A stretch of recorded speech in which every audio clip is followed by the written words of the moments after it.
Hai, dengan Maya Apriliana Pertiwi di sini. Kita akan ngebahas tentang 3 buku yang baru aja aku baca. Yang pertama ada Seni Negosiasi dari Roger Downson. Lalu buku kedua ada What CEO Wants from PR. Ini dari Agung Laksamana. Lalu ada lagi dari Ongki Hojanto dengan Public Speaking Mastery. Ya, jadi 3 buku ini aku akan bahas satu persatu. Check it out. Oke, di buku pertama kita akan ngebahas tentang seni negosiasi. Nah, di buku ini ngajarin kita tentang gimana mengasah keterampilan kita dalam negosiasi. Nah, negosiasi ini penting banget baik dalam kehidupan berbisnis ataupun kehidupan pribadi ya. Negosiasi dalam menentukan harga barang yang ingin kita beli gitu ya, yang biasa disebut dengan tawar menawar. Lalu ada juga negosiasi mungkin di kehidupan bisnis seperti negosiasi salary ataupun negosiasi keuntungan yang menguntungkan dari perusahaan. Nah, di buku ini juga yang paling aku suka adalah dia ngasih tahu tentang teknik-teknik dalam negosiasi. Nah, di sini ada beberapa teknik negosiasi. Yang pertama ada walk away power. Ya, di sini mungkin teman-teman juga pernah ngerasain dimana kalau kita nawar barang, terus kita tuh ninggalin pedagangnya untuk bisa mendapatkan harga yang kita inginkan. Nah, itu adalah salah satu contoh di mana kita menggunakan teknik walk away power.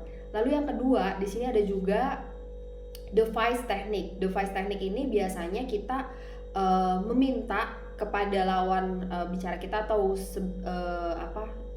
lawan bicara kita untuk bisa memberikan penawaran yang lebih baik dari yang sudah dia tawarkan ke kita, dirasa kurang menguntungkan untuk kita. Jadi kita bisa menawarkan kembali, kita ingin penawaran yang lebih baik lagi dari yang saat ini gitu.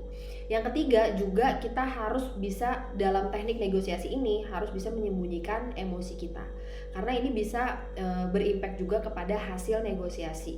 Jadi buku ini benar-benar bagus banget ya, karena benar-benar bukan cuma sekedar bacaan aja, tapi di sini juga menjelaskan dan juga ada studi case yang bisa kita pelajari dari contoh-contoh negosiasi. Nah, di buku kedua ini kita akan ngebahas tentang What CEO Wants from PR. Seperti yang teman-teman tahu, atau mungkin teman-teman ada yang belum tahu siapa sih Agung Laksamana ini. Sebenarnya Agung Laksamana ini udah orang yang berpengalaman di bidang komunikasi ya.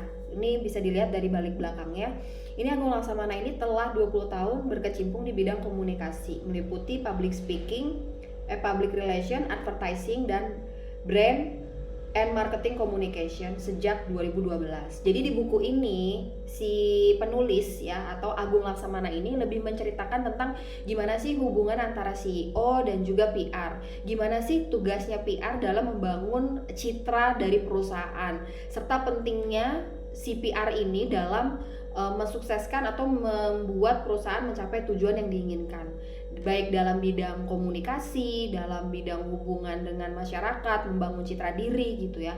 Di sini dijelaskan secara mendetail dan juga banyak banget contoh-contoh kasus. Seperti yang teman-teman tahu, kita di bidang komunikasi ini sangat penting banget dapat insight-insight yang bermanfaat dari penulis Agung Laksamana ini. Jadi buat teman-teman yang ingin mendalami lagi tentang advertising dan juga fungsi dari public relation dalam sebuah perusahaan, teman-teman bisa baca ini.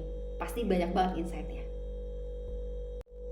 Oke, di buku ketiga ini kita akan bahas Public Speaking Mastery dari Ongki Hojanto. Jadi di sini sebenarnya lebih buat teman-teman yang mungkin masih kikuk, masih belum pede buat berbicara di depan umum atau di depan banyak orang, ini bisa banget baca bukunya Public Speaking Mastery. Di sini Ongki atau penulisnya ini bener-bener ngasih tahu step by stepnya gimana supaya kita bisa nge-boosting percaya diri kita berbicara di depan umum. Karena yang teman-teman tahu bahwa berbicara atau komunikasi itu adalah sangat bagian yang paling penting dalam kehidupan sosial, baik itu dalam pekerjaan ataupun kehidupan sehari-hari. kita tidak bisa menghindari berbicara di depan banyak orang ataupun sedikit orang ya. Jadi kita harus mempersiapkan diri kita untuk bisa berbicara di depan halayak umum. Nah, di sini penulisnya benar-benar memberikan panduan yang bisa kita ikuti nih step by stepnya, sehingga bisa nge-boosting dan bisa membuat kita lebih percaya diri untuk berbicara di depan orang dan bisa dapat dipercaya, serta kita juga bisa mengontrol emosi kita dari berbagai macam aspek pada saat kita menyampaikan materi ataupun teori ataupun membahas suatu pembahasan gitu ya di depan halayak umum. So teman-teman yuk dibaca buat teman-teman yang ingin mahir berbicara di depan halayak umum. Oke, ini adalah 3 buku yang aku rekomendasiin buat teman-teman yang masih kuliah ataupun bergerak bekerja di bidang komunikasi. Ya, ada yang mau negosiasi dalam kehidupan sehari-hari ataupun berbisnis. Kita juga harus jago dalam negosiasi yang bisa menguntungkan diri kita ataupun menguntungkan perusahaan. Lalu juga di sini ada PR, kita sama-sama belajar ilmu komunikasi dari Agung Laksamana dalam fungsi public relation. Lalu ada lagi nih, bukan cuma itu, tapi di sini ada yang namanya public speaker mastery. Yuk kita jago berbicara, bukan hanya di lingkungan kita saja, tapi siapkan teman-teman bisa berbicara di semua lingkungan. Cayo.